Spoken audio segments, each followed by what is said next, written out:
something significant about my life that I don't think it makes me better than any person, but it's something about my family that's important to know. My mother had an abortion before me because the doctor said that, it wouldn't be good for her health to have this baby because of a disease she had.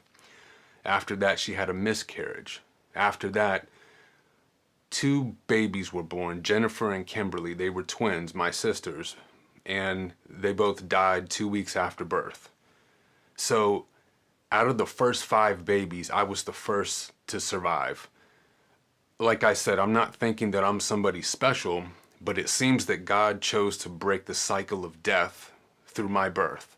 And so I'm grateful for that. I look at that and I think it's important. I think it means something to me, that I should do something with my life for God, because God gives life and he gave me my life. I was born in 1977. I lived in Pembroke Pines, Florida, suburban middle-class neighborhood with my father, my mother. My sister was, 2 years behind me. As I grew up, things got a little bit dark. When I was 4, 5 years old, my parents were fighting a lot. My mom had developed a disease, an autoimmune disease called lupus, epilepsy, and chronic asthma. Just her body kept getting sicker and worse. She had to take pills that caused her to gain weight. It was just a difficult time traveling to try to figure out what doctor can help her out of state sometimes, just no real answers. And it weighed heavily on my father and mother. So they ended up getting a divorce. There was domestic abuse. I'm not really sure what happened. I just remember waking up one night, 2 in the morning, and cops had surrounded the house. There were about 5 or 6 of them outside. I came out of my bed and my dad told me to get back inside, and next morning I was told that I would be going to stay with my aunt and uncle in Missouri for a little while till things calmed down. My parents did get a divorce. I lived with my mother. We lived in a rundown apartment on Washington Street in Hollywood, and it was not a nice neighborhood. I remember her going to get milk for us at night, about 9 o'clock at night, and the corner store was across the street. I saw her hide behind a dumpster, and inside a guy hit the owner over the head with a bottle to get the money. And eventually my mom made it back, and I don't know if she got the milk or not, but it was just a hard life out there. It was a little different situation. We didn't have any money. She made a paper Christmas tree out of construction paper for the wall, and that was Christmas for us. So this is when Star Wars was coming out, not Star Wars, but Return of the Jedi, and so you got those posters out of the cereal box, and that was a welcome relief to some extent. E.T. was out, those kind of things, and I remember that as a kid. But life was hard, and I didn't really understand how bad it would be without a father. Now, they fought in and out of court constantly. So my mom got the house shortly after that, and then my dad had a restraining order against him, so he wasn't allowed at the house at all. There was a lot of anger and frustration and all of that, so he was away. Now, my mom struggled to provide for us, and it was very difficult on her to bring enough income in, even though my father was paying child support and everything. And it was her burden to try to, make life good for us. I was getting bullied in school, and I was kind of a mama's boy, and I let people, punk me, I didn't have to do that, but I didn't have my father around. And you need your father around to train you the way that you need to walk in life. A godly parent or godly parents are going to train their child in the way that God wants them to be trained so that they can know the Lord. And then they can understand how to stand up for themselves the right way. Well, I didn't have my father there. And my mother kind of shielded me and turned me into a mama's boy. And that's not a good thing. That carried on through a lot of my life. But as I continued to grow, life was hard in the house because she was sick a lot. She could only work 3 days a week. This disease required a lot of pills. She was on like 10 different medicines. And so it was my job to shut down the house each night, like 6, 7 years old. And it was dark outside. Take out the trash, shut the door, make sure nobody comes in. My mom would say, be careful, lock the door. Ted Bundy's loose, because he was out at that time and we were in Florida. So this is crazy, right? We lived on a lake. It was dark. So just locking all the doors and windows and going up to a black glass was scary for a child. And you're hoping you locked everything because you didn't know who was out there. I was afraid of my dad. I didn't know if he was out there, you know. Child shouldn't be afraid of their parent like that. My mom was hooked on painkillers. She had 3 different doctors dispensing pills that didn't know about each other. And it was my job to help her not abuse these pills. She had been in and out of Narcotics Anonymous and just got off some of those worst ones. But these weren't any better. You know, this was Soma. It was a high-powered muscle relaxant. And so I remember it's my job to hide the pills and then give her 2. And you don't need any more than 2. This is a really strong pill. So she would take 2, then an hour later call me, go get 2 more. Well, you got to listen to your mom, so you go get her more. And I, continued this process until she would finally pass out. This continued for years. She wouldn't be able to walk around. She'd just kind of crawl and pass out wherever she was at. And I hate saying this about my mom now. It's like humiliating to tell her story like this, but it's still my story, and I have to say it like it was. I had to shut the blinds because I felt like we knew that the neighbors were watching on behalf of my father, and we had what you call CPS, but it was HRS back then. That was, they would take kids away if they weren't in a good home. And so I was trying to make sure nobody could see in to have a case against us. It's too much for a kid to have to focus on in life. So you got defending your mom, afraid of your dad, protecting from the neighbors. Your house looks like crap. Everybody in the neighborhood knows that. You're getting made fun of at school. Kids would, give their clothes away to the consignment shop. Their parents would drop them off. My mom would end up buying those clothes. And when I go to school, a kid would see me in their clothes. That's pretty embarrassing. So it's hard to live a normal life like that, My mom did the best she could, didn't always make good judgment calls. We're on food stamps. I have to run in the store with a big president face on those stamps and just, pay for food with that. One time, 2 churches showed up at the same time for giving us Thanksgiving food. And, this group's like, who are you? And like, we're here to give her food. What are you doing here? We're doing the same thing. They felt like they were getting played, My mom didn't have a car, so my grandmother had to, bring her car over and let my mom drive it. My grandmother was in her 70s, my grandpa, and I loved them a lot because they took care of my sister and I. Going to their house about 6-7 miles away in Hollywood was a relief because it was a stable house.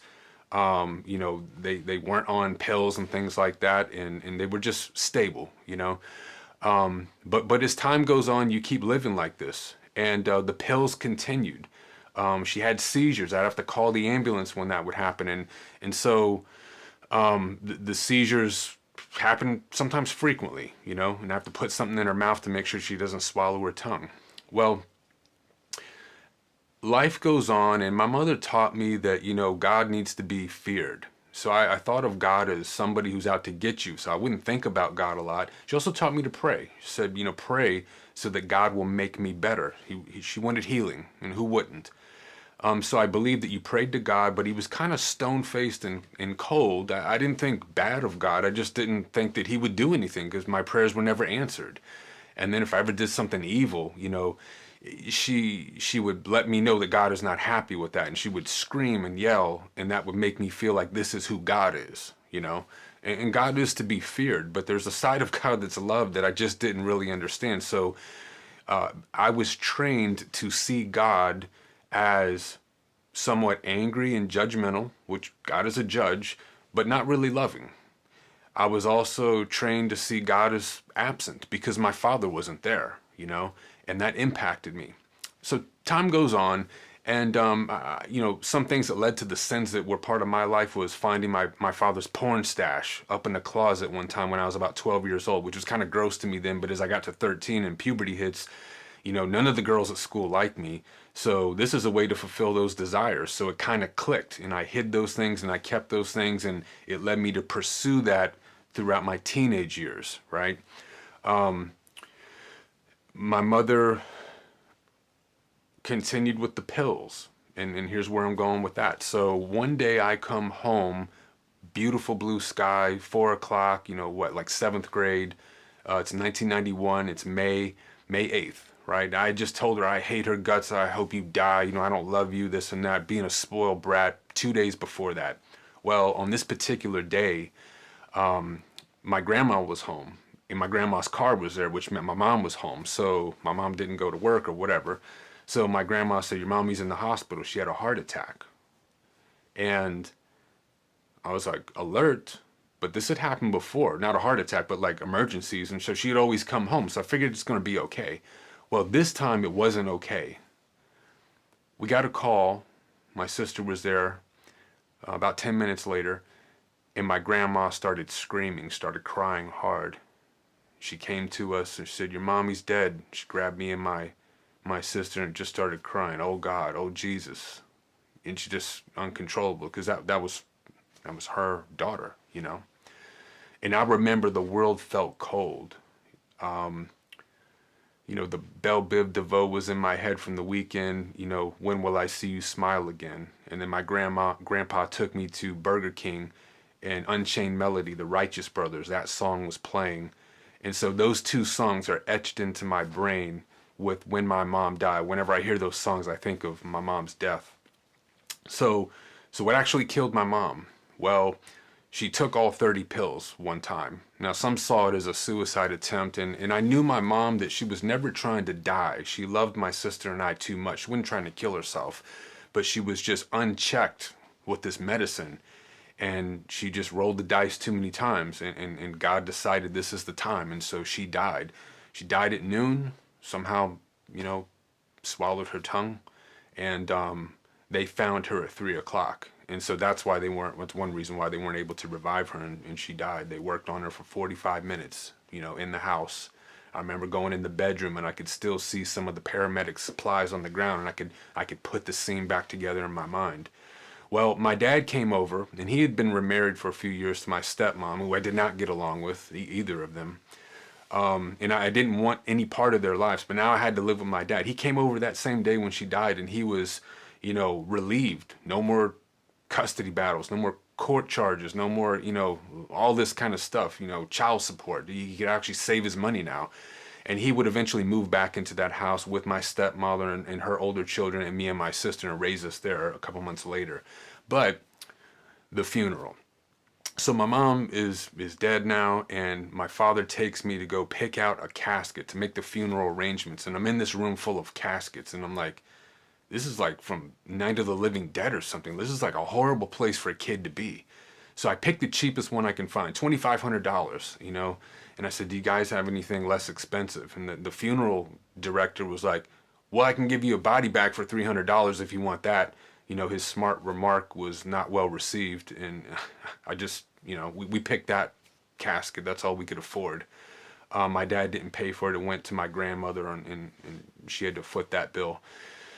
So at the funeral, I didn't want anybody there that didn't belong. And it was the viewing, and my dad and his wife came. And I quickly told the funeral director, close the box. I don't want anybody to see my mom, And he said, well, you'll get a bad reaction out of people if you close the box right now. It's not a good thing to do.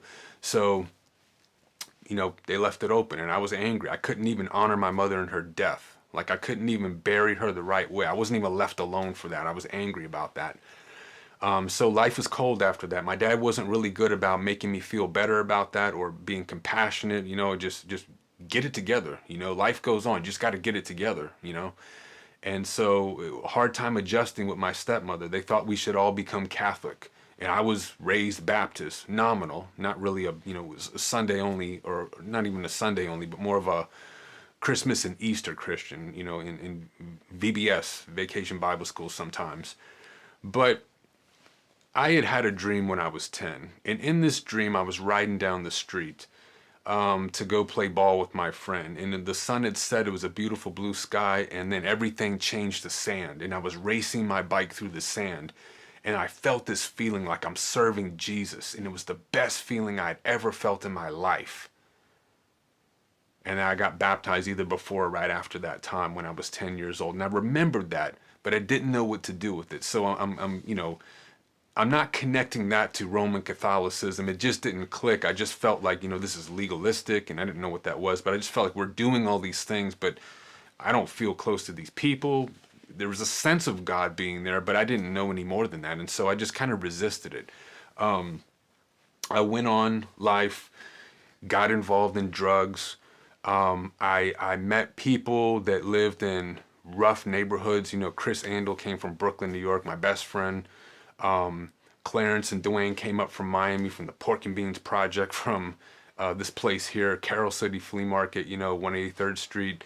And I lived with them for a long time. I lived with Clarence and Dwayne for close to a year. The mom took me in when I was 15, and I learned how to be more sinful than I was. And I learned how to live rogue. And I got involved in weed smoking, I got involved in cocaine, and I did a little acid, and just it continued to progress, and lots of pornography, and trying to chase everything wrong, and stealing and shoplifting, and just doing everything to make myself feel good and feel full.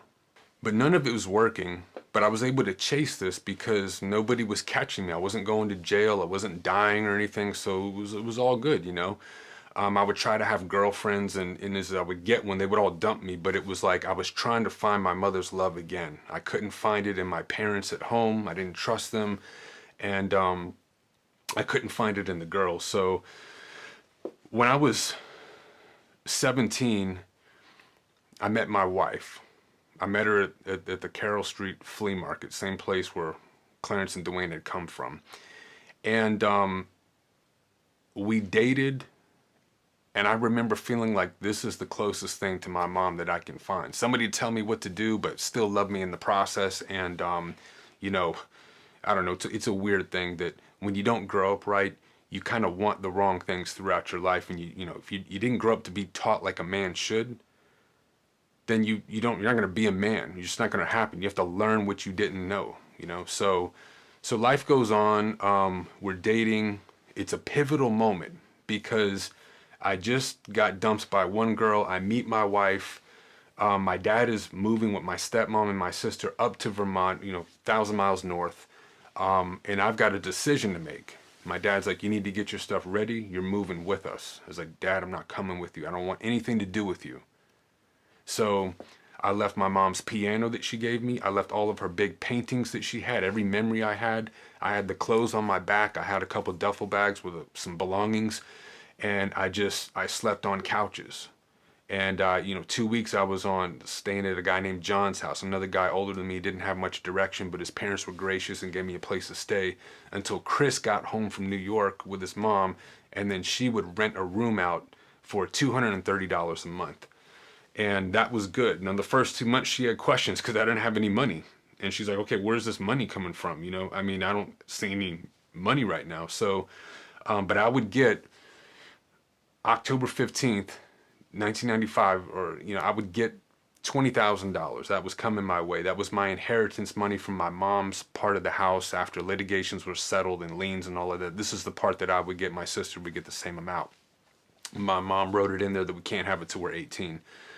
So my dad comes down. I'm living on my own now.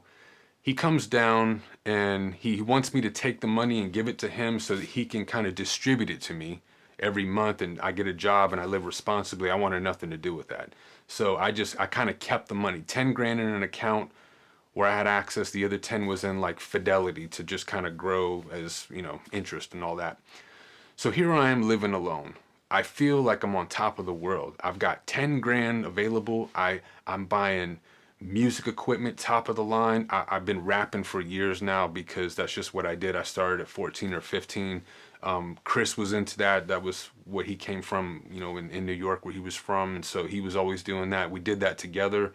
I got pretty decent at it, and I was really good with beats because we go to the studio all the time, but I had a piano background, so I could put melodies together in ways that maybe others couldn't. And so it just became something that I loved. And we'd go to this place called the Underground, Hallandale Beach Boulevard and Carver Ranches, right down in Hollywood. And $50, you can make a beat, takes an hour or so, and then they give it to you and come back and change it or record your lyrics or whatever. And we were doing a lot of that. So I was living selfishly. I was living sinfully. I was living for David. I wasn't respectful to my girlfriend at that time, which was my wife now. I wasn't respectful to the house I lived in. I still hated my dad and everything for the past. I didn't call him. I didn't talk to them. I spent the money doing a lot of drugs. I would freebase and do other stuff, and it was just getting worse. And it was kind of I was chasing my first high that I ever got with cocaine, smoking it, and I could never get back there.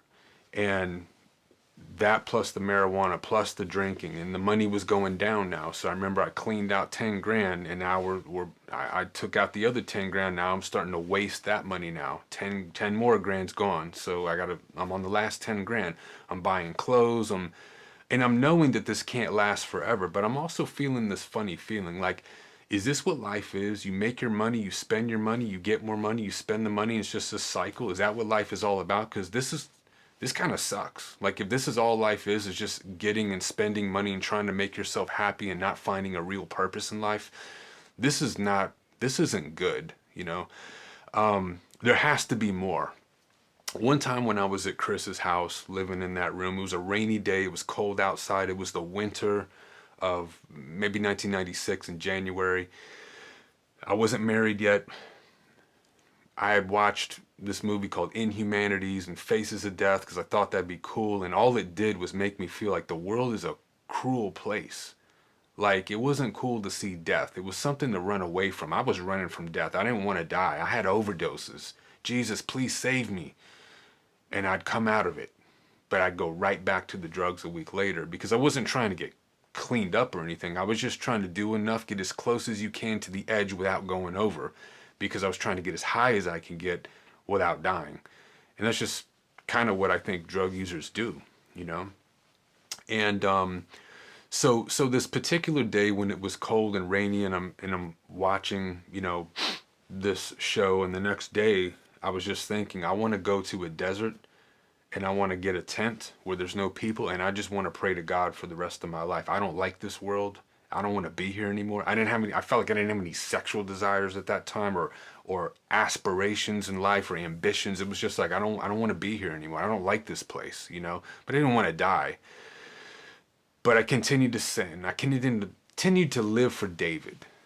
And I continued my drugs and my sexual ways and all this kind of stuff, and just filling up on myself, you know, and music and everything, and just distractions. And the Fugees, you know, Ready or Not, this song came out here.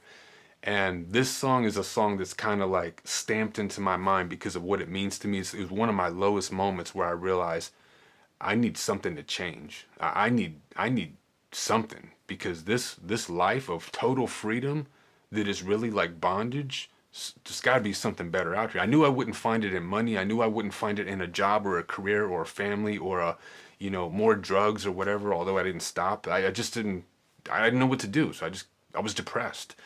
I ended up marrying my wife. I was kind of high that morning. Here's that. And, you know, I didn't know what marriage was going to be like. I didn't know how to be married. I didn't see marriage modeled for me growing up. So how would I live my life for God as a married person? So I continued to drag my wife down now with me through everything, because now she's associated with me more closely than any other relationship on earth, right? We're married now. So time goes on, and we move to Lauderhill, Florida.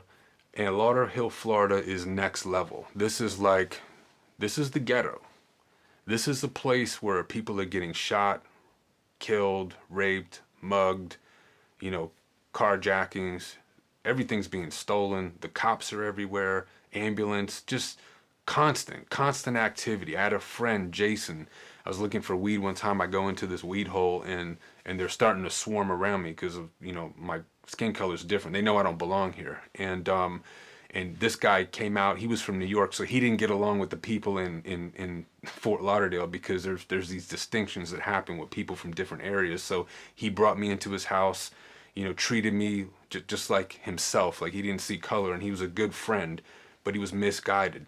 You know, him and his friend would borrow my gun to go rob people. Eventually, I told him, take the gun and get out of here. I don't want you coming back with that. So his friend took the gun, never paid me the money. And then he tried to rob somebody and he got shot. So I wasn't out there doing robberies or something like that because I just didn't want to. That's just, I wasn't trying to hurt people like that. I was just really misguided though. So hanging around other misguided people without direction who didn't have a perception of life and God was destroying me. It was just making it worse. You know, I was sinning all by myself. I didn't need any help. But now putting two people together like that just was worse. So time goes on, mischief goes on, and I kind of have to quit the drugs. It's now like 1996, and my salvation is somewhere between, I don't have the day, but it's like between when Tupac died and when Biggie Smalls died. It's somewhere in between there. And I don't know exactly where, but it happened somewhere in that moment. So God was motioning toward me during these times. When I worked at Kmart, you know, in the quiet moments, having to go get carts in the, you know, Lauderhill Mall, you know, area, I'd go out and get carts and I'd see like a tract, you know, trust Jesus. It was a little cartoon thing. Like, you know, you got to jump out of the window and trust the firefighters to catch you on the trampoline or you're going to die in the building. It's the same thing with Jesus. You just don't believe, you trust. You need to throw your life into his hands. And that sounded great, but I didn't really know what that was like. A lady tried to pick me and my wife up. She had her kids in the van. She was on her way back to somewhere near where we live. She said, hey, it's late at night. It's kind of bad out here. Do you want us to, I can drive you home. And I said, okay, sure. So instead of taking a cab, which we had to do every night, this lady took us home. She said, you want to go to church with me? We'll pick you up in the morning. I was like, no, I don't want any of that. You know, I want the benefit, but I don't want any of that, you know, and probably the best thing for me would have been to go to church with that lady, but I didn't do it.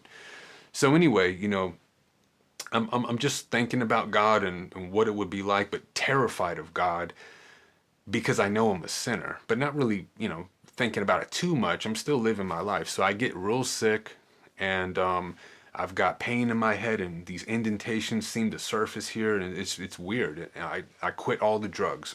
And I remember I went to Dr. Jagaru and Dr. Neptune, these two doctors who were from the islands and they would help people who didn't have money to go to a regular hospital or something like that. We didn't really have any money. So we go there and I'm expecting Dr. Jagaru to tell me, you know, you're young, you got your whole life ahead of you. Just, you know, take some aspirin, come back if it gets worse. But that's not what he said.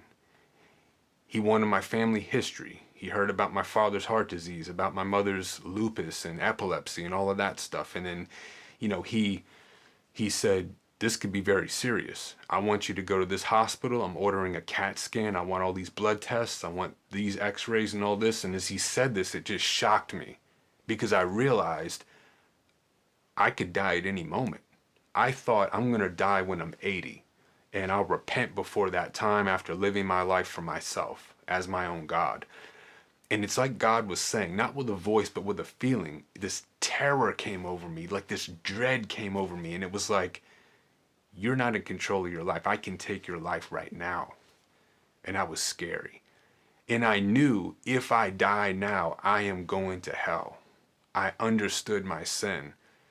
Down to the rappers I idolized because they were murderous and they took no crap from anybody. And I was like, I want that kind of power. I want to be like them.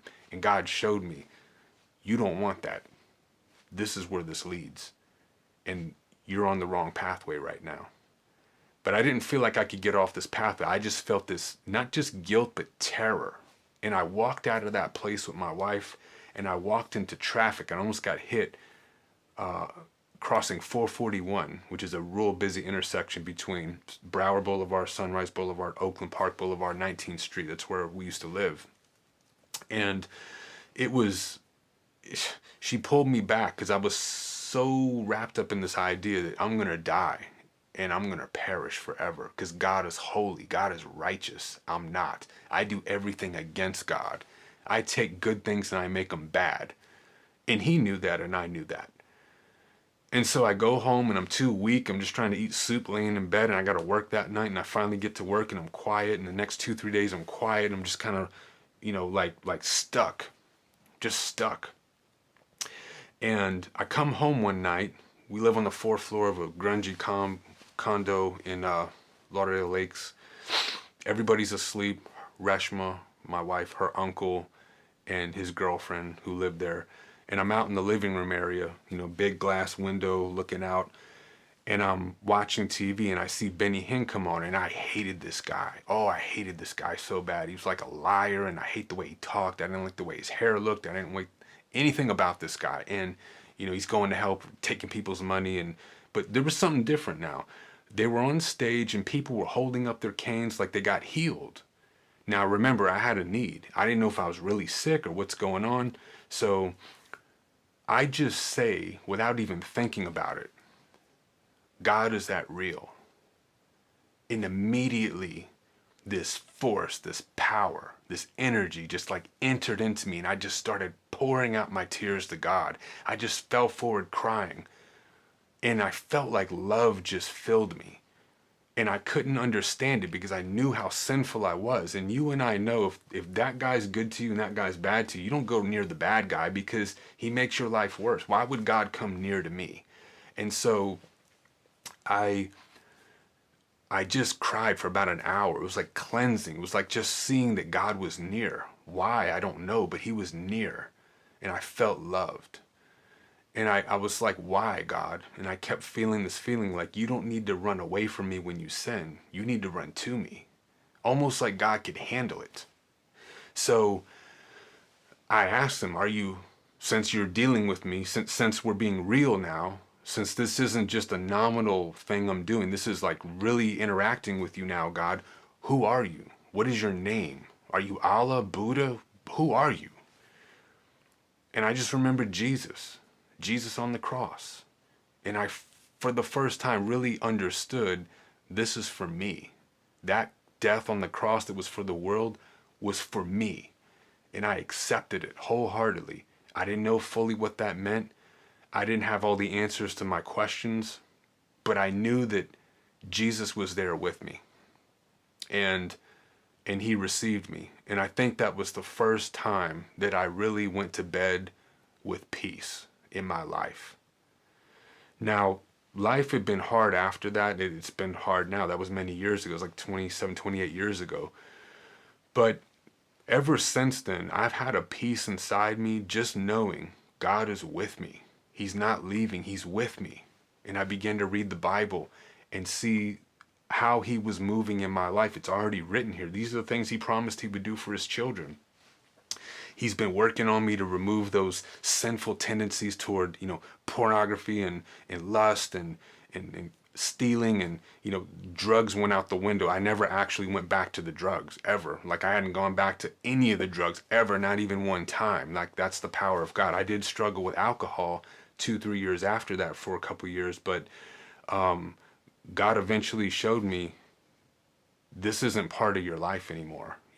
Some things he went directly and just was like, boom, we're stopping this right now. I'm going to interrupt this quite forcefully.